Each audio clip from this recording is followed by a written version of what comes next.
right, so I've been working on this music months ago, and I recorded these 3 parts.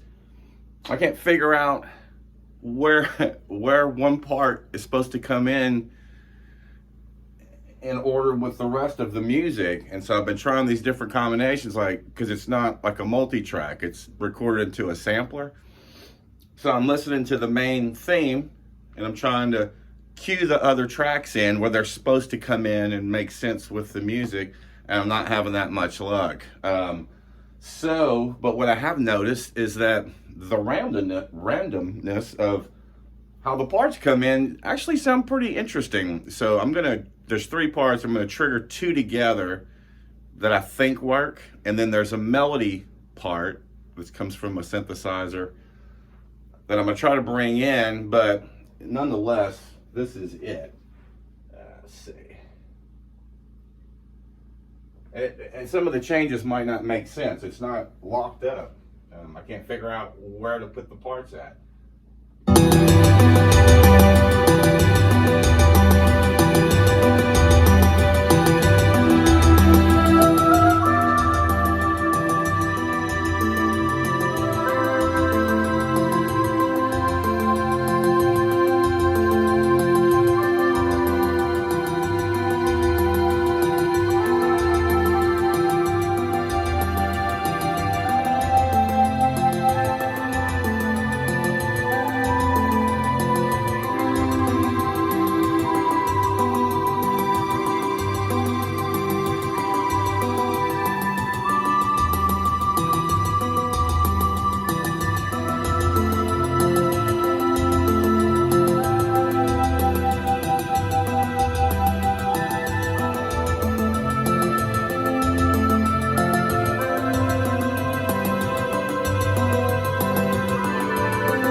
Everything's in the same key, so it works by default, but it's like if this was 3 musicians, it's like they're not listening to each other, and it just kind of comes around and rolls through randomly. But anyway, trying to figure this thing out, I thought it was kind of interesting, so I thought I would record it. Anyway, see y'all later.